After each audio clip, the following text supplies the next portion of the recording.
Welcome to Pamoja Ministry.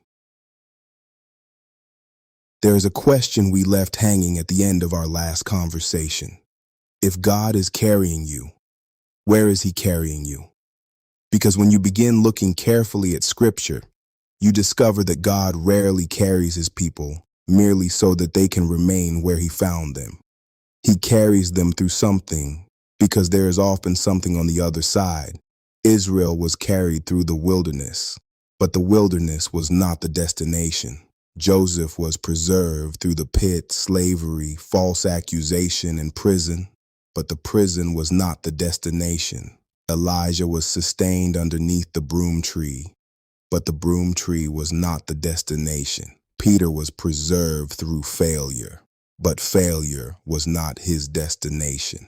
And when Jesus described the shepherd finding the lost sheep, the shepherd did not find the sheep merely to sit beside it in the wilderness. He placed it upon his shoulders and carried it home. There is movement in the carrying. There is direction in the carrying. There is purpose in the carrying. And perhaps this is another mystery of divine intervention. God is not only concerned about what He is bringing you out of, He knows what He is bringing you toward. Sometimes we become so consumed with surviving the present season that we forget there may still be something beyond it. When you are in the fire, you are thinking about the fire. When you are in the water, you are thinking about breathing. When you are in the wilderness, you are thinking about survival. When you are in the prison, you are thinking about freedom. When you are exhausted beneath the broom tree, you are thinking about rest. And understandably so. Pain has a way of narrowing our vision. When something hurts badly enough, tomorrow becomes difficult to imagine because today demands all of our attention. But God does not lose sight of tomorrow simply because we cannot see it. He can be working with a destination in mind while we are still trying to understand the road. And that changes the question. Maybe the question is not only, God, why am I going through this? Maybe another question is, God, what are you preserving me for? Because sometimes the fact that God continues sustaining you is itself evidence that your story is not finished. Let's talk about Moses. In this part 1, the wilderness was never the destination. Moses gives us one of the clearest pictures of this. When he looked backward at Israel's journey, he said, "The Lord your God carried you, as a father carries his son, all the way you went until you reached this place." I love those final words. Until you reach this place. God's carrying had direction. Egypt was behind them. The wilderness was around them, but promise was ahead of them. And this is important because Israel could easily have mistaken the wilderness for their new reality. Imagine living there year after year. Sand, heat, uncertainty, manna again, cloud by day, fire by night, moving, stopping, moving again. At some point, a temporary environment can begin to feel permanent. And maybe somebody listening understands that. You have been somewhere emotionally, spiritually, relationally, financially, professionally, or personally for so long that you have quietly begun assuming, this must be my life now. But length does not necessarily determine destination. Israel spent years in the wilderness. It was still not Canaan. Joseph spent years away from the fulfillment of his dream. The delay did not cancel the dream. David spent years running from Saul. The cave did not become his throne. There are places God may sustain you in that He never intended you to settle for. And this is where we need wisdom. Because sometimes survival can become comfortable. We learn how to live in the wilderness. We learn where the manna falls. We learn where the water comes from. We learn how to arrange our tents. We become familiar with uncertainty. And eventually, the place we once prayed to escape can become the place we are afraid to leave. But divine intervention sometimes comes not merely to comfort you in the wilderness. Sometimes God says, "Get up. It is time to move." Because what sustained you in one season may not be what God intends for the next. Israel could not build its future around manna forever. Manna was miraculous, but manna was wilderness provision. And when Israel entered the land, the manna stopped. Think about that. Something supernatural stopped, not because God had abandoned them, but because they had arrived somewhere new. Sometimes we interpret the ending of one form of provision as the disappearance of God when actually it may be evidence that the season has changed. Yesterday, God carried you one way. Tomorrow, He may carry you another way. The method can change without the carrier changing, and that is why faith cannot become attached merely to methods. Faith must remain attached to God. Let's discuss about Joseph, preserved for something he could not yet see. Now think about Joseph. Joseph receives a dream, and almost immediately afterward, his life seems to move in the opposite direction. He dreams of elevation, then goes down into a pit. He dreams of significance, then becomes a slave. He remains faithful, then is falsely accused. He serves well, then is imprisoned. If Joseph judged God's purpose only by his present environment, almost every chapter would appear to contradict the promise. And yet there is a phrase that keeps appearing in Joseph's story. The Lord was with Joseph. That phrase matters because God being with Joseph did not always mean Joseph's circumstances immediately improved. God was with Joseph in Potiphar's house. God was with Joseph in prison. God was with Joseph before Pharaoh ever knew his name, which means divine presence was operating long before public elevation appeared.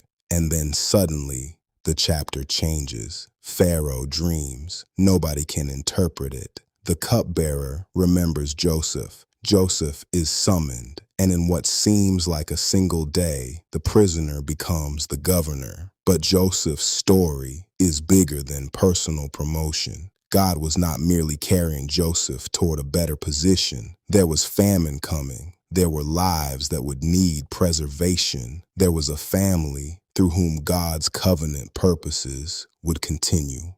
And years later, when Joseph finally sees his brothers again, he can interpret his story differently. You intended to harm me, but God intended it for good, to accomplish what is now being done, the saving of many lives. Joseph can finally see destination. The pit did not explain itself. The prison did not explain itself. But eventually, purpose illuminated the road behind him. And I want to be careful here. Not every painful thing that happens to us should be casually labeled as something God caused. Joseph himself acknowledges human evil. You intended to harm me. Scripture does not pretend the brothers' actions were good. They were not. But the mystery of providence is that human evil did not have the authority to write the final chapter. You intended harm, but God. Those may be two of the most powerful words in Scripture. Human intention existed, but God. Betrayal existed, but God. The pit existed, but God. False accusation existed, but God. Prison existed, but God. The enemy may influence a chapter. He does not own the author. And perhaps divine intervention sometimes means God takes something he did not approve, something he did not call good, something that genuinely wounded you, and refuses to allow it to become meaningless. He redeems, he redirects, he restores, he preserves, and somehow what was designed to end you becomes part of a testimony that serves someone else.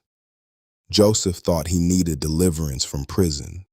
God knew nations would need Joseph outside the prison. There was a destination bigger than Joseph's comfort. There was assignment. Let's talk about Elijah. God fed him because there was still more. Then there is Elijah, one of the most dramatic prophets in Scripture. He confronts Ahab. He stands on Mount Carmel. He calls Israel back to God. Fire falls from heaven. The prophets of Baal are defeated. It is one of those moments where Elijah appears almost invincible. And then Jezebel sends one message. Elijah runs. He enters the wilderness. He sits beneath a broom tree, and he has had enough. This powerful prophet reaches the end of himself. And what does God do? God does not begin with a sermon. God does not shame Elijah for being exhausted. An angel touches him and says, "Get up and eat." Elijah eats, he rests. The angel returns and says again, "Get up and eat, for the journey is too much for you." Listen to that language. The journey is too much for you. That sounds like carrying. God acknowledges the limitation of Elijah's strength, but God also knows something Elijah cannot see in that moment. There is still journey ahead. There is still instruction ahead. There are still kings to anoint. There is still Elisha to call. There is still succession to establish. There is still assignment. Elijah thought he had reached the end. God gave him strength for what came next. And perhaps this is one of the ways God carries us. Sometimes he carries us by giving us enough strength for the next step. Not enough information for the next 10 years. Not enough explanation to understand everything. Just enough grace for today, enough bread, enough water, enough rest, enough strength to stand again. And then he says, "Get up," because there is still somewhere to go. Maybe you are asking God for the entire map, and God is giving you bread for the next step. Maybe you are asking him to explain your future, and God is saying, "Eat, rest, recover. I am not finished with you." There are seasons when divine intervention looks dramatic. Fire from heaven, seas opening, prison doors shaking, angels appearing. But sometimes divine intervention looks like bread beside an exhausted man. Sometimes the miracle is sleep. Sometimes the miracle is strength returning. Sometimes the miracle is discovering that after you thought everything was over, God still has somewhere for you to go. Let's talk about the Master himself, Jesus Christ. The shepherd carries the sheep home. And then Jesus gives us perhaps the most intimate picture. A shepherd has 100 sheep. One becomes lost. The shepherd leaves the 99 and goes after the one. And Jesus says he searches until he finds it, not until he becomes tired, not until the terrain becomes difficult, not until darkness falls, until he finds it. And when he finds the sheep, he places it upon his shoulders, rejoicing. There is something beautiful about that picture. The sheep is no longer navigating. The sheep is no longer finding its own road. The sheep is no longer trying to remember where it made the wrong turn. It is being carried by someone who knows the way home. And maybe that is what somebody needs to hear. You do not always need to know the road when you know the shepherd. There are seasons where God may not explain every turn, but he knows where he is taking you. The sheep's responsibility in that moment is not navigation. It is surrender. And surrender is difficult because we like control. We want maps, timelines, dates, explanations. We want to know when. We want to know how. We want to know who. We want to know what happens next. And sometimes God gives answers, but sometimes he gives something else, his shoulders. And perhaps faith at its deepest level is saying, "I do not know where this road turns next, but I know who is carrying me." Because the shepherd does not carry the sheep deeper into lostness. He carries it home. Let's bring all these truths and stories together under this statement. If God is sustaining you, there may still be an assignment ahead. Israel, Joseph, Elijah, the lost sheep, different circumstances, Different struggles, different journeys, but there is a pattern. God's sustaining presence is moving somewhere. Israel toward promise, Joseph toward preservation, Elijah back toward assignment, the sheep toward home. And perhaps this is the prophetic word hidden inside this conversation. Do not build your identity around the place where God found you. You may be in a wilderness, but you are not the wilderness. You may have been betrayed, but betrayal is not your name. You may have failed. Failure is not your identity. You may be exhausted. Exhaustion is not your destiny. You may be waiting. Waiting is not necessarily your final address. You may be recovering. Recovery is a season, not necessarily the conclusion. And perhaps one of the enemy's strategies is to convince you to build a permanent identity around a temporary chapter. Joseph could have become the prisoner. David could have become the fugitive. Moses could have become the shepherd in Midian. Peter could have become the disciple who denied Jesus. Elijah could have become the prophet under the broom tree. But God continued writing. And if God is still writing, do not put a period where God has placed a comma. Maybe this is why you survived. Not simply so you could say, I survived. Maybe there is somebody you will strengthen because you survived. Maybe there is somebody you will encourage because you understand the valley. Maybe there is someone whose prison you will recognize because you remember your own. Maybe there is someone who will hear your testimony and discover that their wilderness does not have to become their grave. We often ask God, why did you allow me to survive this? And sometimes the answer does not become clear until another person needs what God taught you there. Jesus said to Peter, Simon, Simon, Satan has asked to sift all of you as wheat. But I have prayed for you, Simon, that your faith may not fail. And then Jesus says, when you have turned back, strengthen your brothers. There it is again.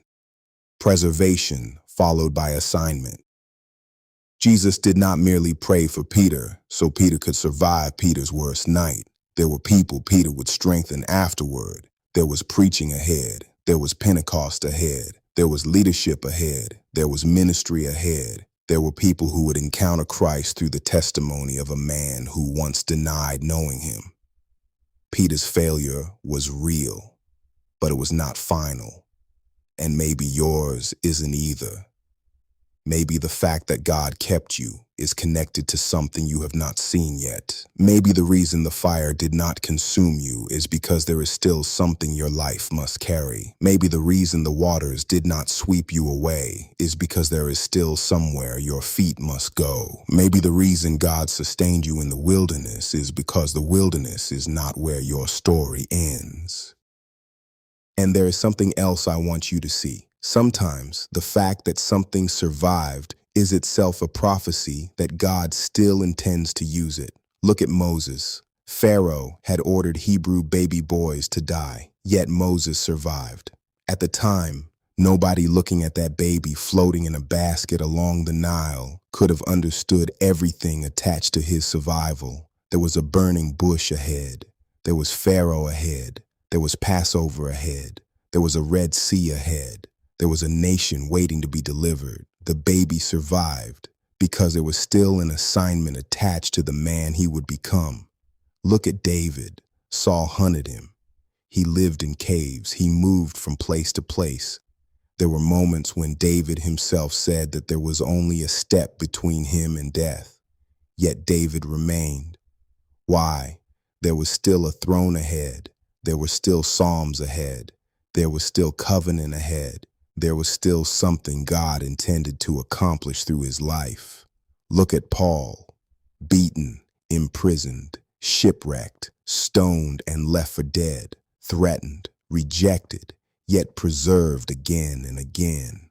And from some of the very places that appeared to restrict him, came words that would eventually travel farther than Paul himself ever could. The prison restricted the apostle. It did not restrict the gospel. And this is where preservation begins to speak. Sometimes surviving yesterday is evidence that God still has something connected to your tomorrow. Not because every person will stand before kings, not because everyone will receive a public platform, not because every story ends in earthly prominence. Purpose is much bigger than visibility. Sometimes the assignment is a family.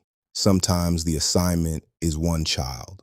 Sometimes it is a person God places in your path. Sometimes it is a testimony. Sometimes it is faithfulness nobody applauds. Sometimes it is a seed you plant that another generation will harvest. But if God has preserved you, do not assume preservation is meaningless. Ask Him, Lord, what have you kept me for?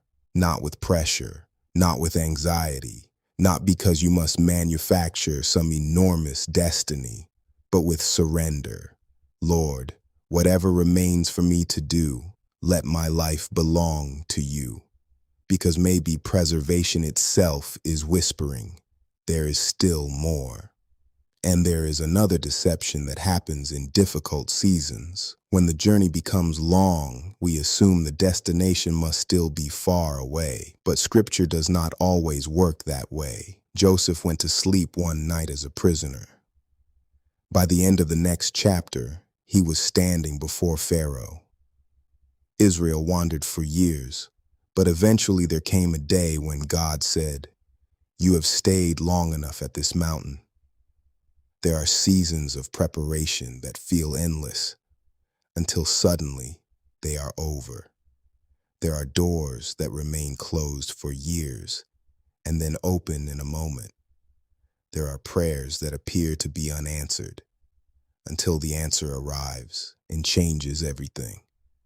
And this does not mean we should manufacture expectations or assign dates God has not given us. Faith is not predicting what God has not promised. Faith is trusting the God who already sees what we cannot. But it does mean we should be careful about assuming that because nothing appears to be changing, nothing is changing. Roots grow underground before fruit appears above ground. Pregnancy develops invisibly before birth becomes visible.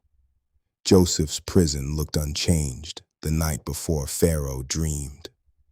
Israel's captivity looked permanent before Moses returned to Egypt. The stone remained in front of Lazarus's tomb until Jesus said, "Take away the stone."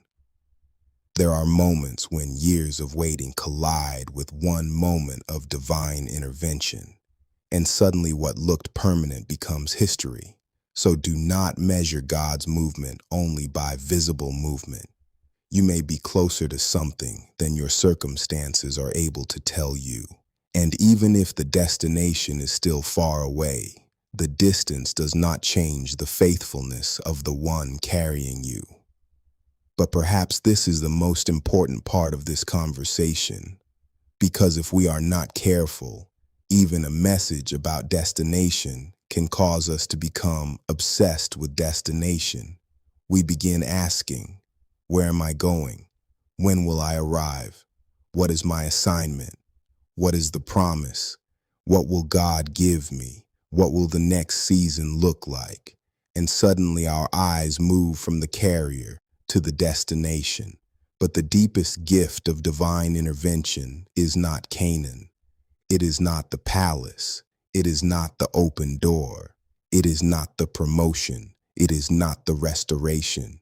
It is not even the answer. It is God Himself. Because you can reach a destination and still be empty if you arrive without Him. Moses understood this. When God spoke about sending Israel forward, Moses essentially said, "If your presence does not go with us, do not send us up from here." Think about that. Moses preferred wilderness with God over promise without His presence. That is maturity. The goal is not merely to get somewhere, The goal is to remain with God wherever He takes you. So yes, believe there is more. Believe the wilderness is not necessarily the destination.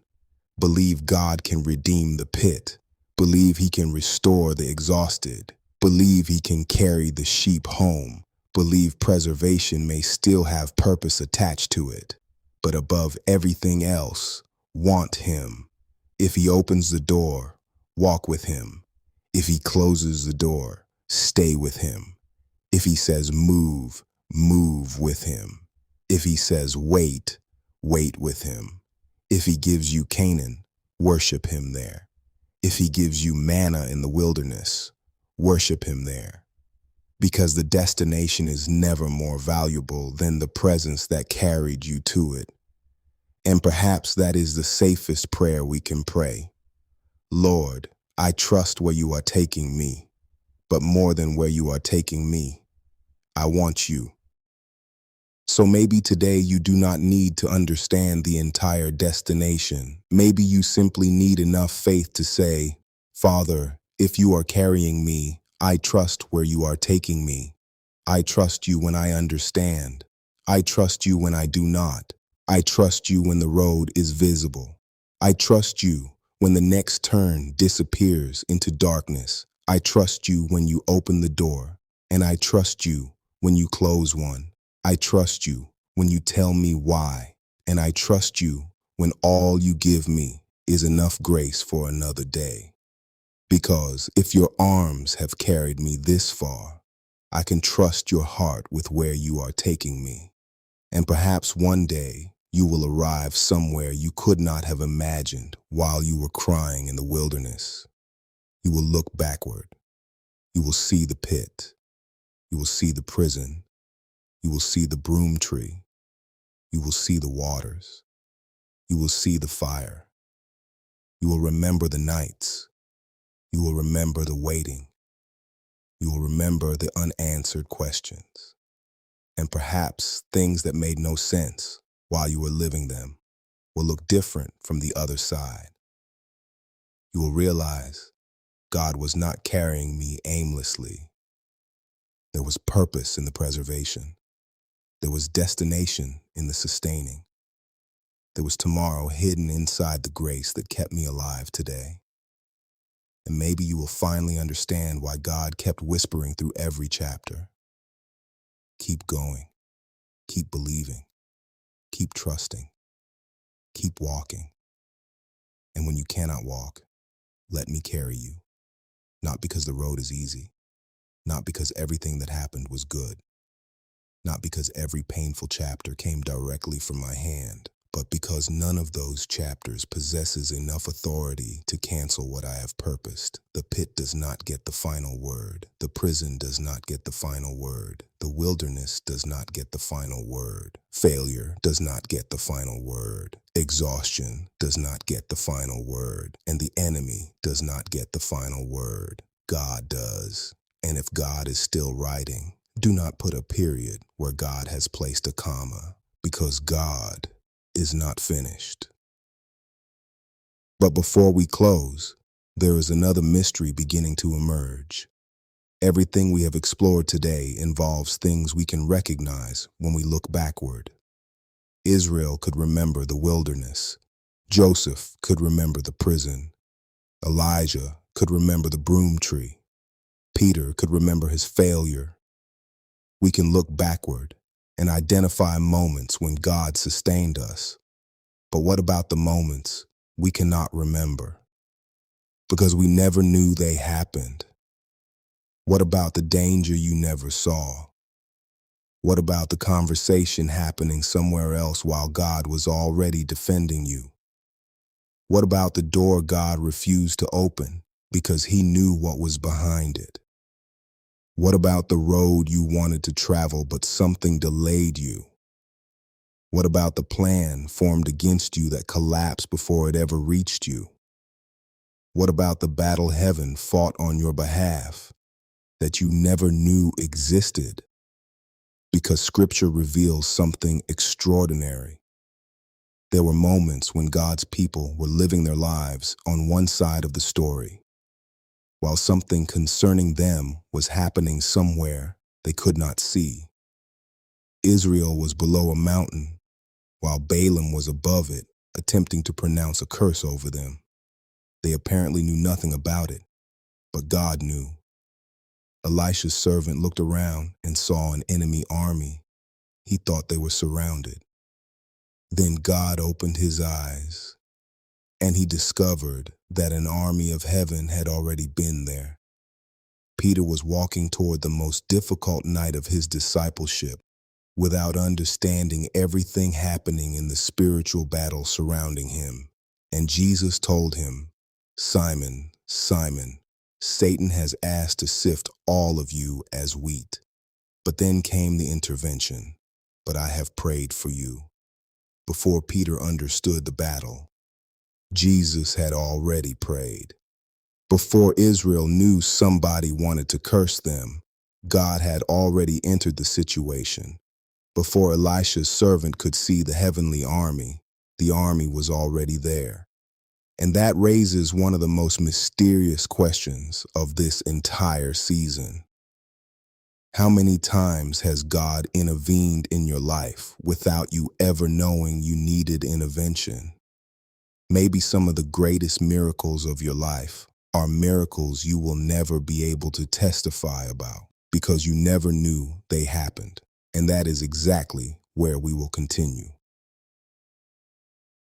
In Conversation 6 of the Mystery of Divine Intervention, the interventions you never saw when God fights battles you didn't know existed. So until next time, stay encouraged, stay in faith, keep walking when God gives you strength to walk. And when you no longer have the strength, let him carry you. You may not know where he is taking you.